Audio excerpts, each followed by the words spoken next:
Amados irmãos, queridos amigos, tudo bem com você? Vai tudo bem com a tua casa? Que a graça maravilhosa de Jesus Cristo, o grande amor de Deus e a doce comunhão do Espírito Santo esteja em você, e com toda a sua família. Meu amado, minha amada, chegamos ao capítulo 4 de Apocalipse. Vamos analisar esse capítulo. Vimos até aqui 7 períodos da história da humanidade, dividida em 4 grandes reinos: Babilônia, Medopérsia, Grécia, Roma. Roma se divide em 2, né? Roma papal e depois vem Roma pagã e depois vem Roma papal. E na Roma papal nós tivemos a Idade Média, ou chamada também Idade Escura. 1260 anos de perseguição religiosa, até 1798. E a história foi realmente manchada por esse grande conflito que envolveu todo o universo, porque Satanás começou a sua guerra no céu.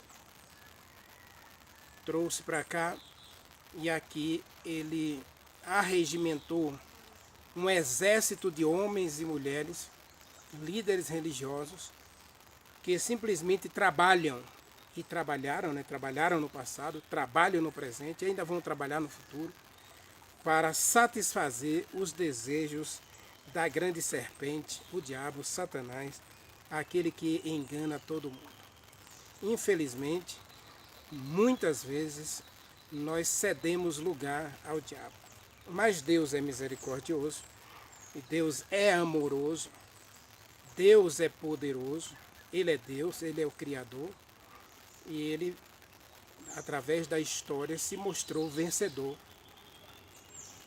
Ele não apenas venceu, mas Ele convenceu o universo e o mundo de que Ele é um Deus de amor, um Deus de graça, um Deus de bondade, um Deus de misericórdia. Então, os capítulos 4 e 5, eles estão interligados, porque diante desse grande conflito, em que a história foi manchada pelo sangue dos servos de Deus e a tentativa de Satanás de destruir a verdade, que ainda não acabou, Deus não só convenceu, né, o mundo, Ele mostrou para o mundo que Ele não é responsável pelo mal. Então o capítulo 4 vai nos mostrar agora Deus apresentando diante do universo a solução para o problema do pecado, ou para o surgimento do mal. Vamos ter que analisar os 2 capítulos juntos, mas vamos analisar do ponto de vista homilético o capítulo 4, porque o capítulo 4 apresenta os anciãos e apresenta aí a porta aberta. Essa é a solução de Deus, né, para o problema do pecado. Deus é contigo.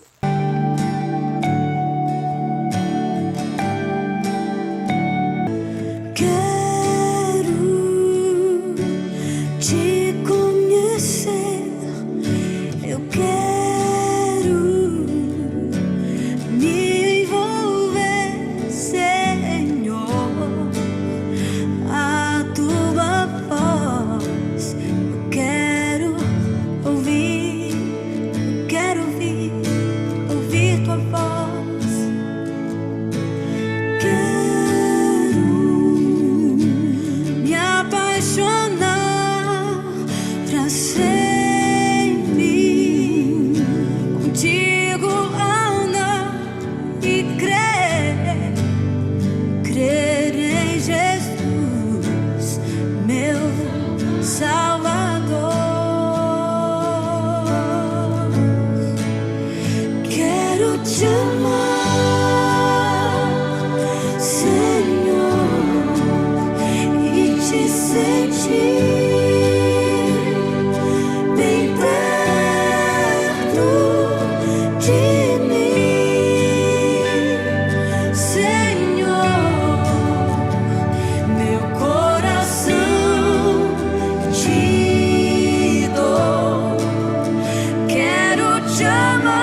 te sentir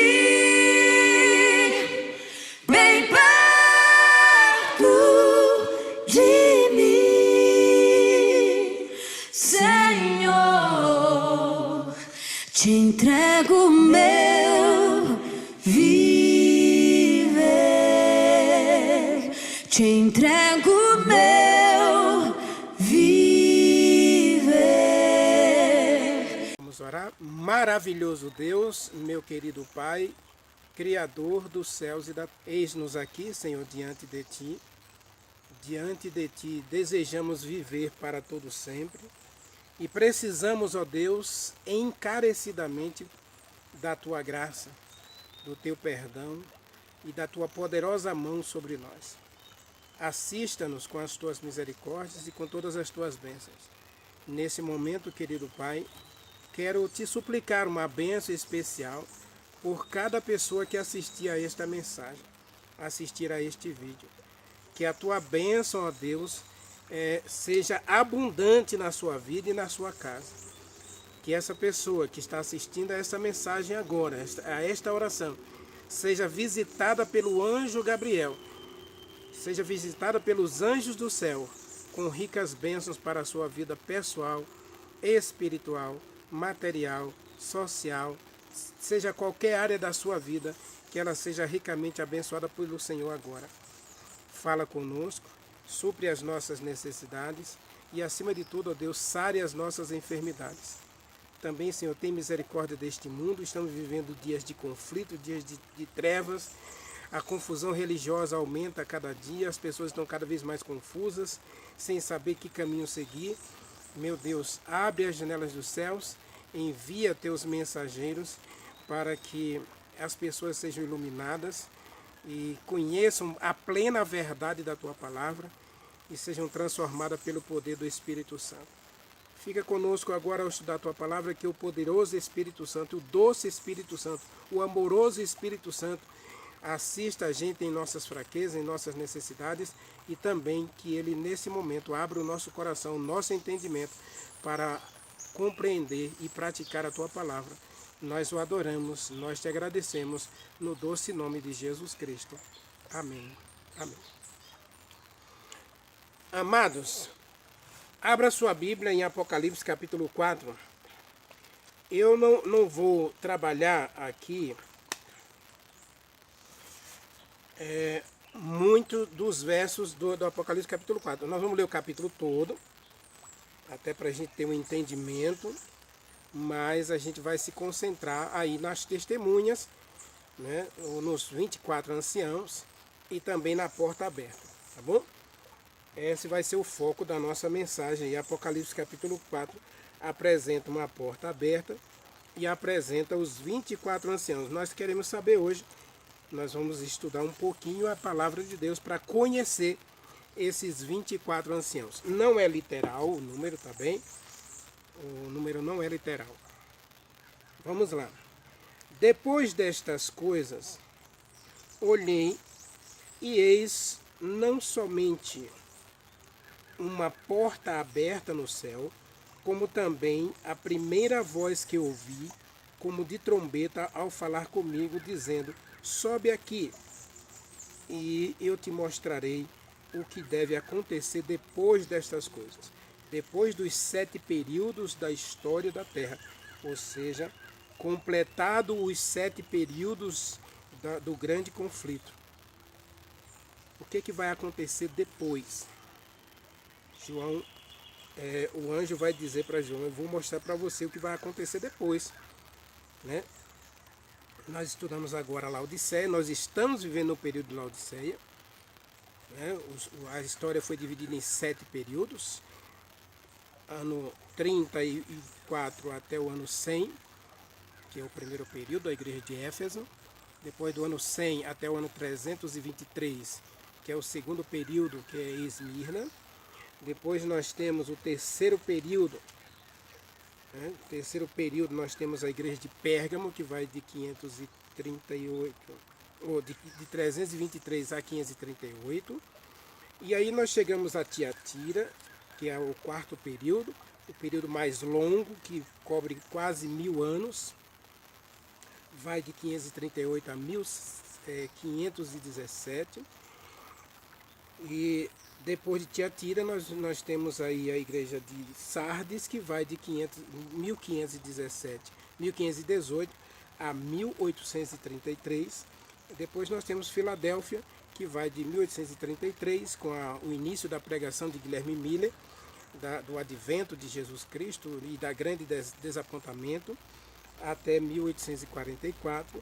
E a partir de 1844 estamos vivendo Laodiceia, que é o sétimo e último período da história. Então o anjo diz para João, vem aqui. Aí João vê uma porta aberta no céu. Que porta é essa? E ele não só a porta, ele ouve também a voz do mesmo anjo que ele ouviu lá no capítulo 1. Esse anjo do capítulo 1, ele vai descrever Jesus Cristo, né? E aí ele vai... João faz uma descrição daquela voz do capítulo 1, que na verdade é Jesus Cristo. E aí, no verso 3, vamos lá. Diz assim, imediatamente achei-me levado pelo Espírito Santo, e no céu estava armado um trono. E alguém estava sentado nele. Verso 3. Esse que se acha sentado no trono, o seu aspecto é como pedra de jaspe, semelhante no aspecto à pedra de jaspe e sardônio. Ao redor do trono há um arco-íris, semelhante no aspecto da esmeralda. Verso 4. Ao redor do trono também tem 24 tronos, e assentado neles 24 anciãos, vestidos de branco, em cujas cabeças estão coroas de ouro. Do trono saem relâmpagos, vozes, trovões. Diante do trono ardem tochas de fogo, que são os 7 Espíritos de Deus. Aqui os 7 Espíritos de Deus, Apocalipse capítulo 1, versículo 20, diz que são as 7 igrejas. Veja que o capítulo 4 é uma sequência do capítulo 3. Depois, o anjo está explicando para João que depois dos 7 períodos, das 7 igrejas, vão acontecer algumas coisas. E aqui a primeira coisa que vai acontecer é Deus abrir uma porta no céu. Essa porta é maravilhosa, nós vamos compreender um pouco mais dessa porta. Ela é porta estreita, né?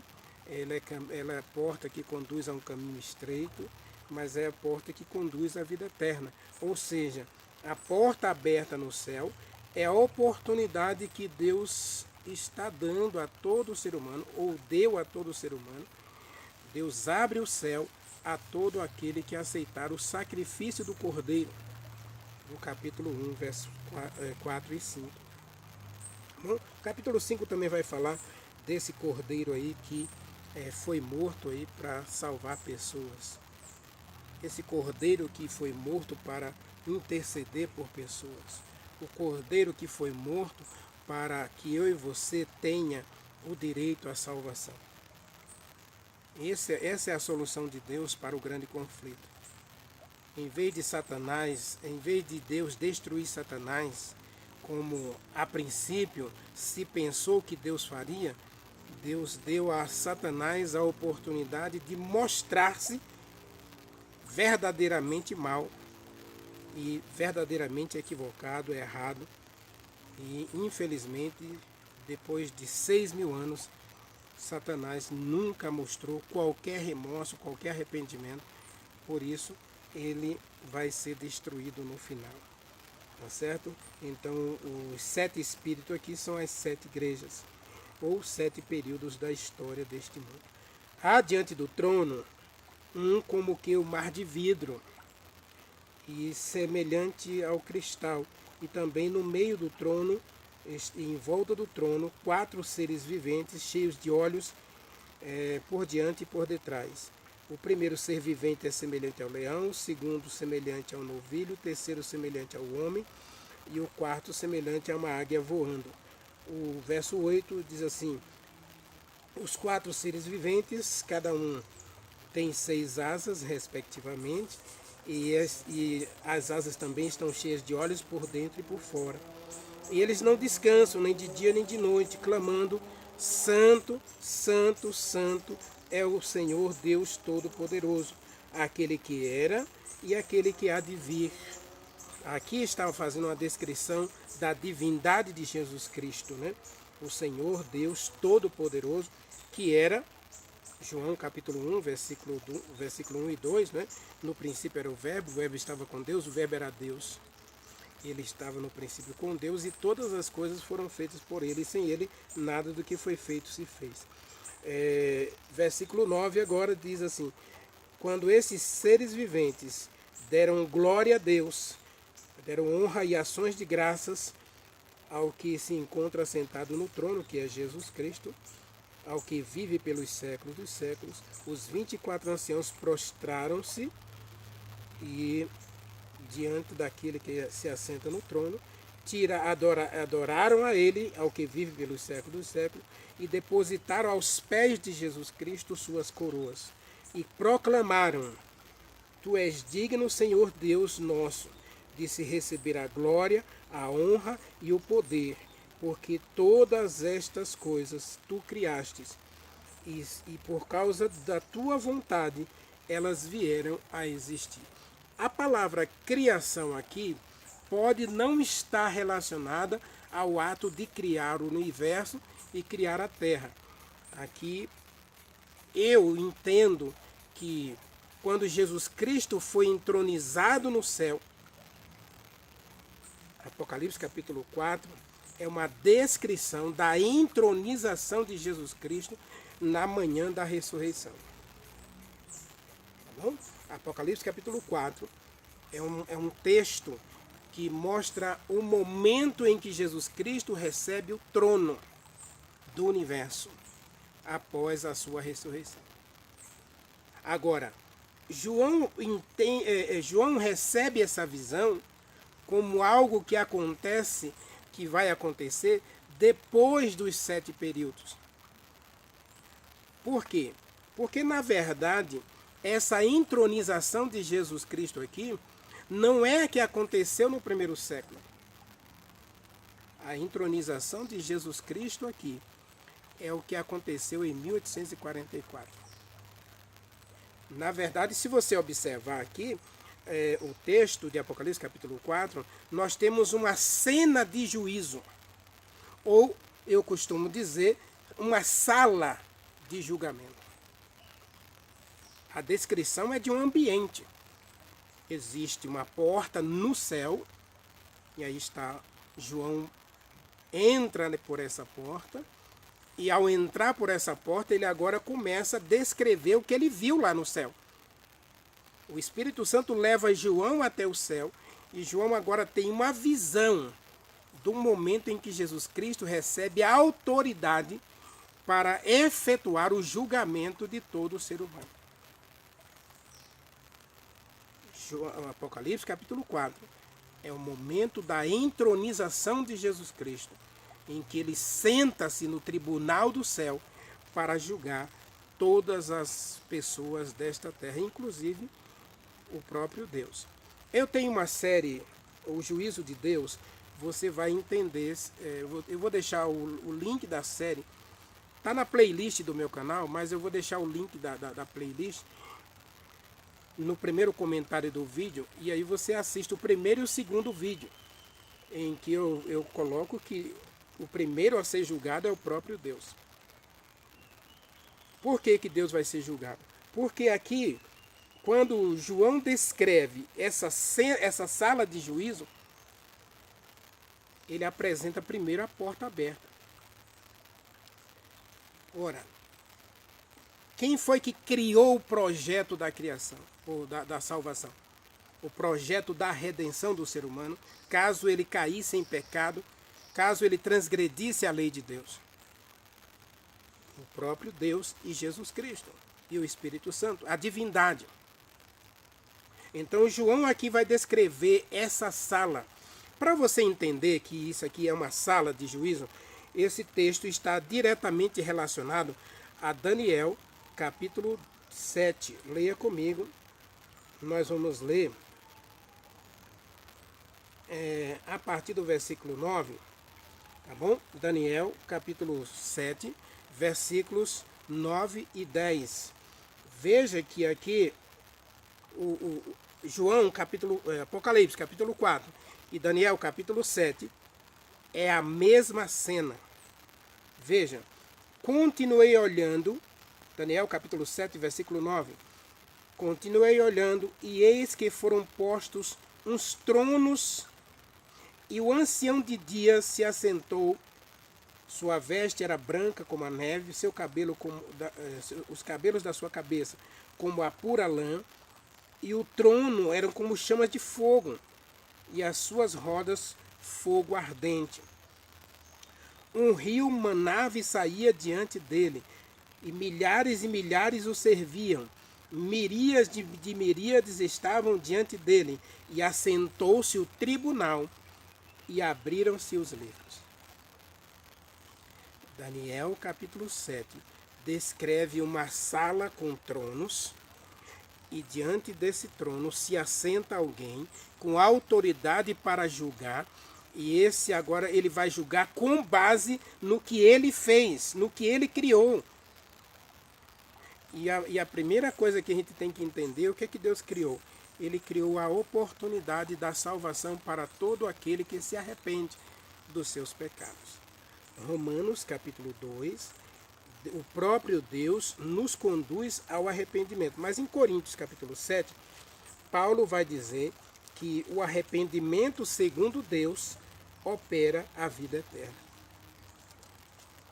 Então, a porta aberta no céu é, na verdade, uma oportunidade que Deus dá a todo ser humano de arrependido dos seus pecados. O arrependimento é Deus quem opera na gente. Romanos capítulo 2, versículo 4 e Coríntios capítulo 7. Paulo vai dizer que o arrependimento, segundo Deus, gera a vida eterna. Essa é a porta aberta.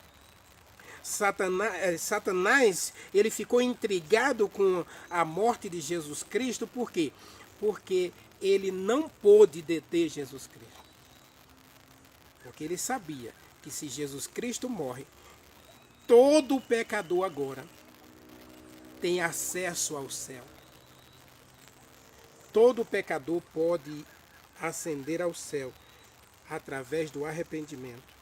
Leia comigo Hebreus capítulo 2. Aliás, Hebreus capítulo 4, desculpe, tá bem? Hebreus capítulo 4. Então agora todo ser humano tem acesso ao céu. Capítulo 4, verso 16 e 17. Está escrito, ó. Acheguemo-nos, portanto, junto ao trono da graça. A palavra trono aqui, você já viu lá em Apocalipse, capítulo 4, né? E Daniel, capítulo 7, o trono aqui. E os 24 anciãos estão assentados no trono. E Apocalipse, capítulo 3, versículo 21, Deus promete trono a todo vencedor. Essa é a porta aberta. Deus abre uma porta que ninguém pode fechar. O diabo não pode fechar. Se você aceitar Jesus Cristo, se você entregar a sua vida a Jesus Cristo, se você se colocar nos braços de Deus, se você buscar a salvação em Jesus Cristo, você agora tem acesso direto ao trono da graça. Ou seja, você tem acesso à salvação prometida por Deus em Jesus Cristo. Essa é a porta aberta. João vê uma porta aberta no céu e agora quando ele entra para uma sala e nessa sala está acontecendo o grande julgamento. O grande julgamento de toda a raça humana está acontecendo e começou em 1844. Jesus Cristo é entronizado no lugar santíssimo do santuário no céu para julgar todas as ações do ser humano. Está em Romanos capítulo 14, versículo 10, está escrito, né, que todos nós vamos comparecer diante do tribunal de Jesus Cristo, para que cada um receba de acordo com o que tiver feito por meio do corpo. Leia comigo Romanos capítulo 14, versículo 10. Olha o que está escrito.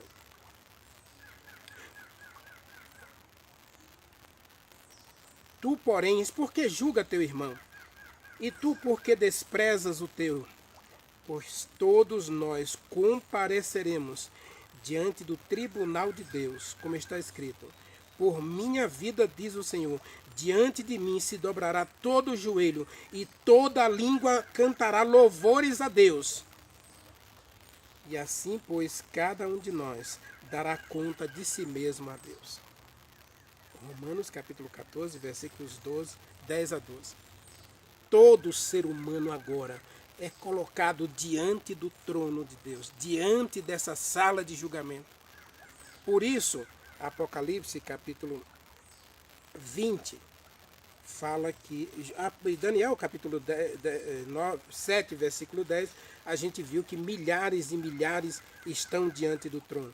Em Apocalipse capítulo 20, nessa sala de julgamento, aí diz que todos vamos comparecer, né, diante desse trono aí, versículos 13, né, versículo 12 e 13 e 14, está escrito, olha.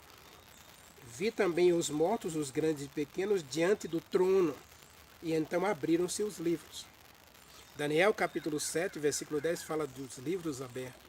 Então, meu amado, minha amada, a primeira coisa que o Apocalipse capítulo 4 apresenta é uma porta que está aberta. É a porta da graça, a porta da salvação, estendida pelo próprio Deus para todo ser humano.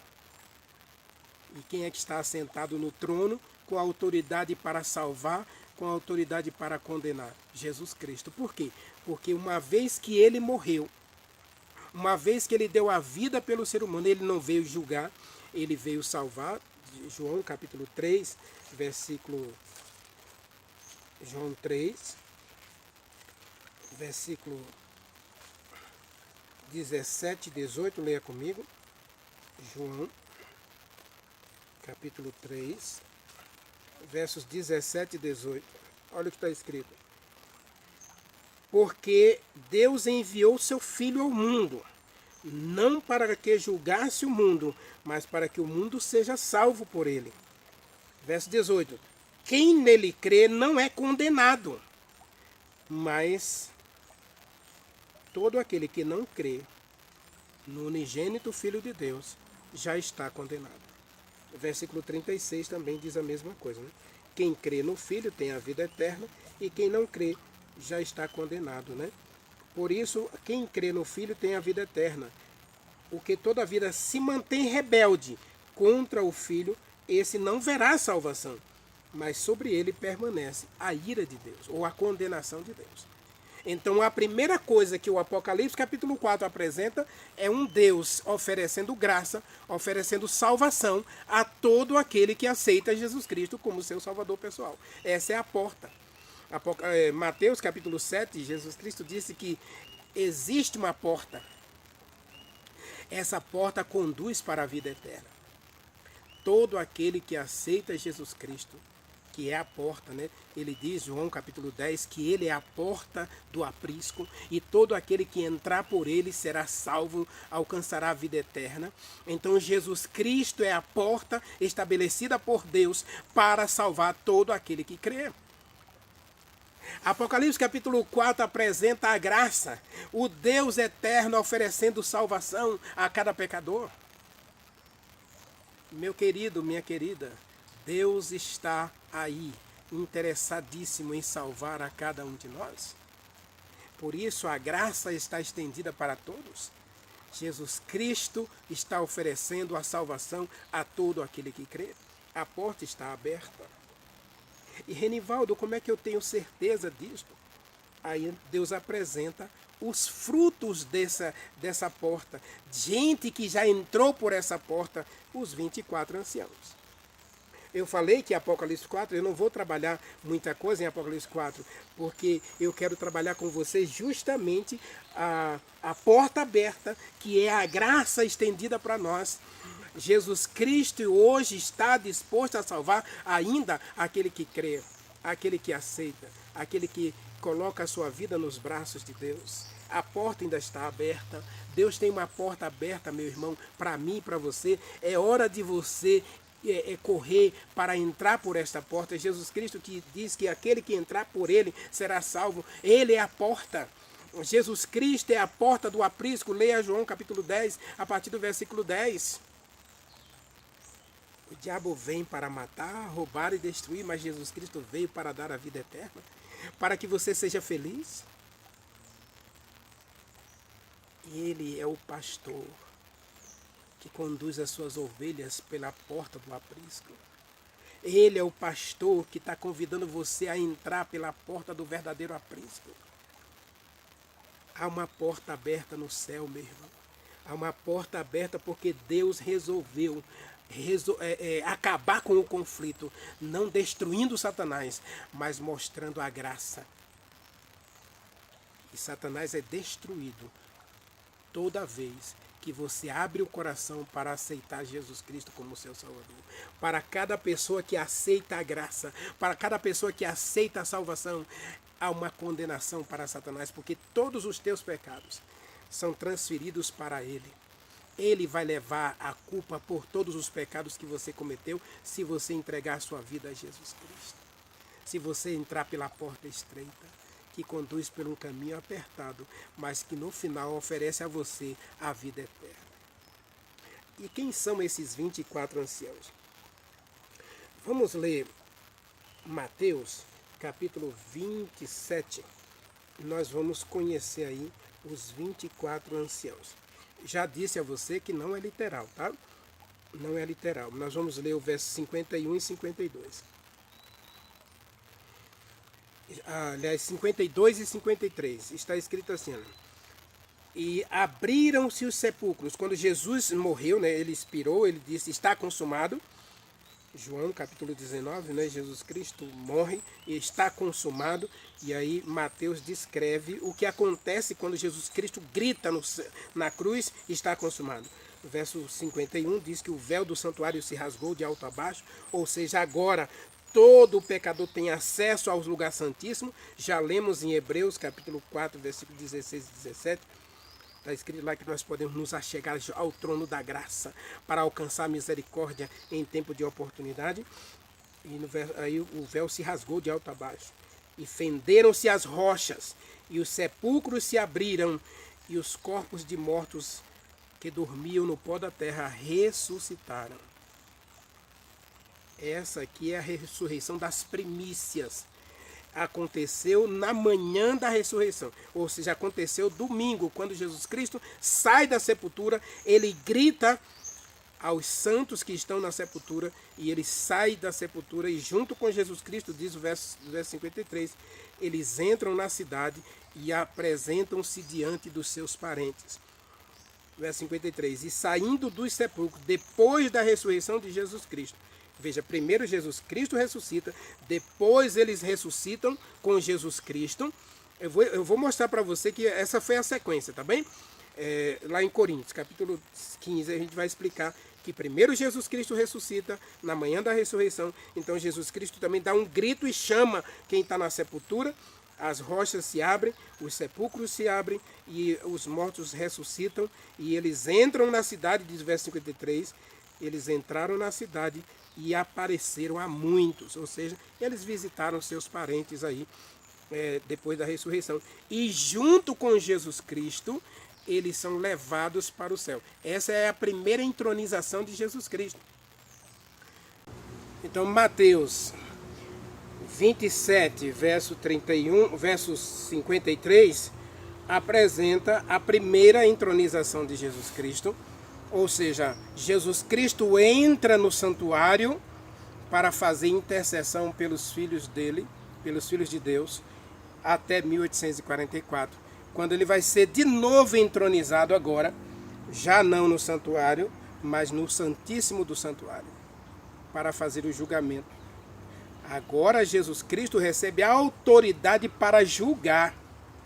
A gente vai analisar melhor isso no capítulo 5 de Apocalipse, mas observe aí que ele aparece a muitos, os ressuscitados aparecem a muitos, e eles sobem com Jesus Cristo para o céu.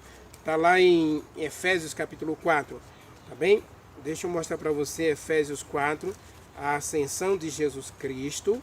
Ele sobe ao céu levando essas primícias, as primícias dos que dormem. Paulo fala disso também em Coríntios, tá? Das primícias do que dormem. Mas Efésios 4, ele subiu ao céu levando consigo as primícias. Leia comigo Efésios capítulo 4, versículo 8 até o 9. Versículo 8 e 9. Efésios 4, 8 e 9. Está escrito assim. Por isso diz, quando ele subiu às alturas, levou cativo o cativeiro. E aí, verso 9, ora. E no verso 8 ainda diz que ele concedeu dons aos homens. Verso 9 diz, ora, o que quer dizer subiu, senão também aquele que havia descido às regiões inferiores da terra? Jesus Cristo subiu levando cativo o cativeiro. Ou seja, ele subiu levando aqueles que morreram em fidelidade a Deus, pregando, testemunhando, profetizando da palavra de Deus no Velho Testamento. Segundo Coríntios fala que eles são as primícias. 1 Coríntios, né? 1 Coríntios, capítulo 15. Paulo vai falar das primícias dos que dormem, né? Verso 20 está escrito assim, olha. Mas de fato Jesus Cristo ressuscitou, sendo ele as primícias dos que dormem.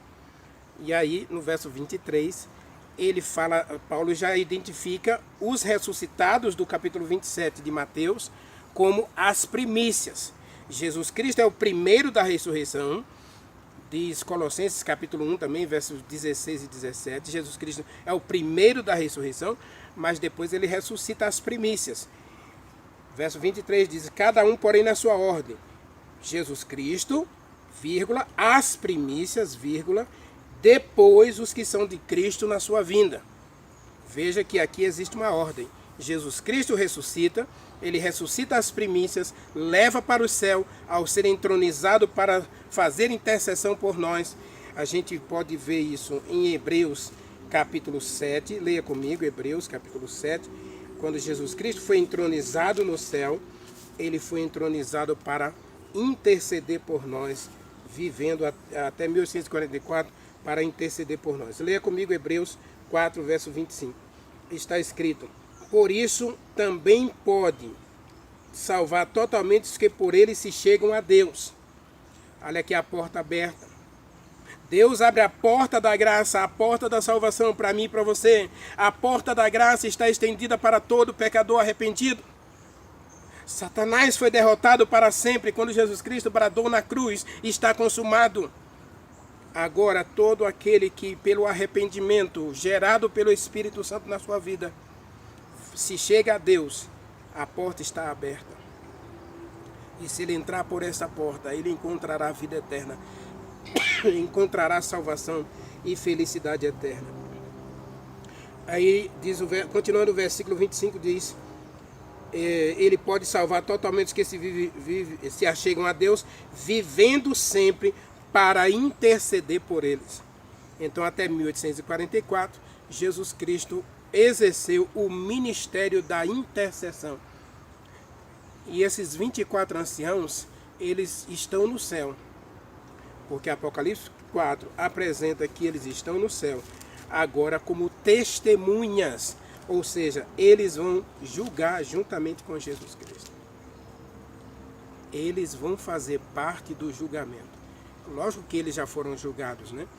Mas agora eles serão juízes também. Além de ser testemunhas, eles serão juízes. Diz 2 Coríntios, capítulo 5, né? Que nós iremos julgar até os anjos que caíram. Então, esses 24 anciãos, na verdade, são todos aqueles que morreram por causa da palavra de Deus. Leia comigo Apocalipse, capítulo 6, versos 9, 10 e 11. Está escrito, olha. Quando ele abriu o sexto selo, vi debaixo do altar as almas daqueles que tinham sido mortos por causa da palavra de Deus e por causa do testemunho que deram.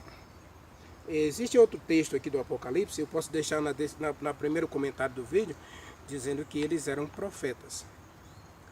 o sangue dos profetas que morreram por causa da palavra de Deus. Tá bem?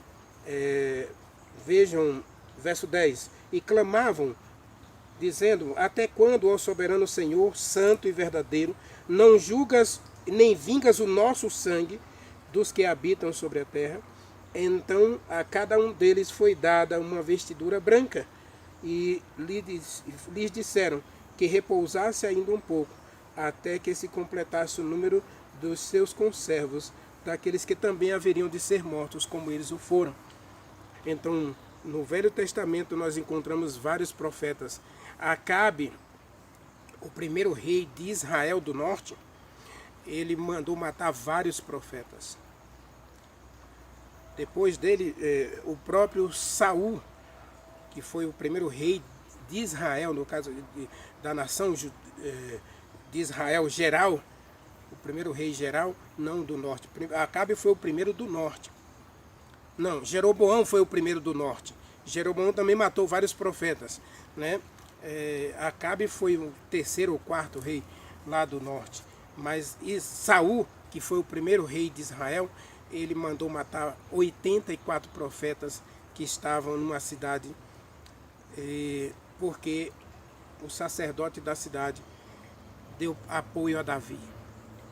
Então, o número não pode ser literal, os 24 anciãos não pode ser literal, mas é todo aquele de antes de Cristo que morreram por causa da palavra de Deus. Aqui não inclui João Batista, tá? Porque João Batista é contemporâneo de Jesus Cristo.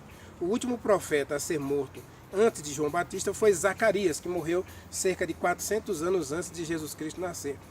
Então esse foi o último profeta. Inclusive Deus colocou um silêncio de 400 anos até aparecer João. Então quando Zacarias morre, Deus para de usar profetas. Deixou o povo à mercê de si mesmo. Agora quando João é morto, ele já é contemporâneo de Cristo. Então Jesus Cristo não ressuscitou João. Jesus Cristo pode ter ressuscitado Zacarias e todos os servos de Deus que morreram no Velho Testamento, testemunhando, profetizando a palavra de Deus. Esses são os 24 anciãos.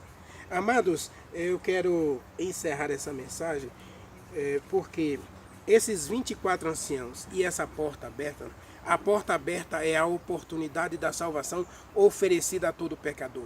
Satanás agora não pode mais impedir você de ser salvo. Só você pode impedir a sua própria salvação. Ninguém além de mim pode impedir a minha salvação. Eu tenho que dizer sim, eu tenho que dizer não. Esse é o julgamento de Deus. E Deus se coloca no capítulo 4, Deus se coloca aí como alguém interessado em salvar. Então ele abre essa porta. E ele abre a oportunidade do julgamento. O julgamento é necessário para ver quem vai dizer sim ao sacrifício de Jesus Cristo e quem vai dizer não. O julgamento de Deus é simples. E aí nós temos as testemunhas que provam que Deus é verdadeiro. Que ao julgar, ao salvar pecadores no final, ao levar pecadores para o céu, Deus foi justo. Porque todo pecador arrependido, salvo pela graça de Cristo, justificado pelo sangue de Jesus Cristo, purificado pelo sangue de Jesus Cristo, tem acesso a Deus para viver com Deus para sempre. João capítulo 14, versículo 3, né? Jesus Cristo virá para que a gente possa estar com Deus para sempre. Tessalonicenses capítulo 4, versículo 17, está escrito, né, que assim estaremos para sempre com o Senhor. Apocalipse capítulo 20, versículo 4, diz que nós habitaremos com Deus e veremos Deus face a face. Você precisa entrar pela porta. A porta da graça está estendida a todo pecador. A porta da graça está estendida para mim e para você. Eu e você podemos ter acesso a Deus para viver com Deus para sempre. Basta entrar pela porta e Deus já tem pessoas lá. São pessoas que viveram aqui. Passaram pelos mesmos problemas que você passa. Passaram pela mesma dor que você passa. Passaram pelo mesmo sofrimento que você passa. Tiveram as decepções desse mundo. Tiveram as frustrações. Tiveram as derrotas. Tiveram as vitórias. Tiveram uma vida comum como a nossa. diz Tiago capítulo 5, verso 16, que Elias era um homem igual a gente. Eles já estão lá. Os profetas que morreram por causa da palavra de Deus estão lá porque eles eram iguais a gente. Sujeitos às mesmas fraquezas, aos mesmos erros, mas escolheram ser fiéis, escolheram entregar a vida a Jesus Cristo, escolheram ser obedientes à verdade, não rejeitar a lei de Deus, porque a lei é atributo do caráter de Deus. Não negar a verdade. Olha, leia comigo Apocalipse capítulo 12, verso 11. O testemunho que eles deram. Olha que testemunho poderoso.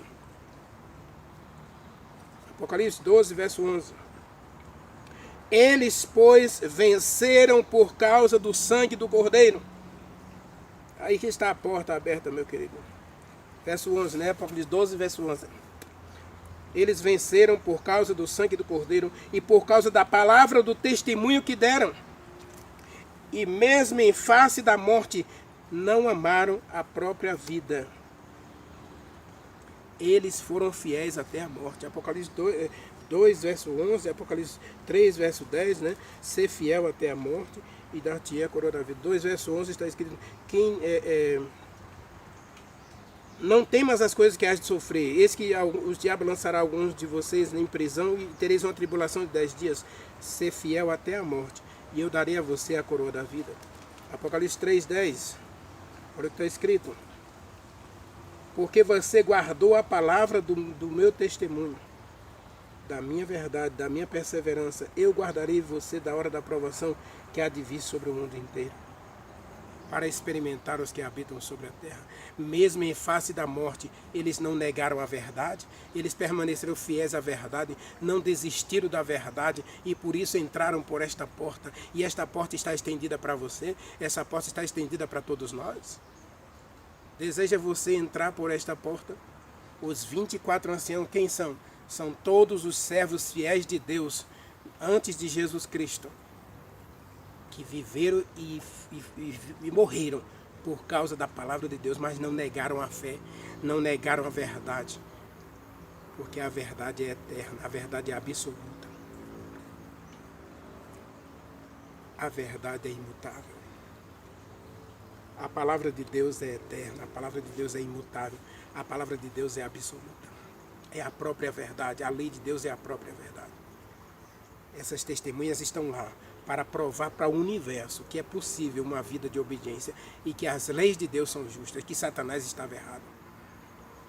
Essas testemunhas, eles estão lá para provar que eu e você também pode estar lá. Eles foram antes da gente, para que a gente tenha, na experiência deles, esperança de também nós estarmos com Jesus Cristo no lar celestial. Deseja você entrar por esta porta?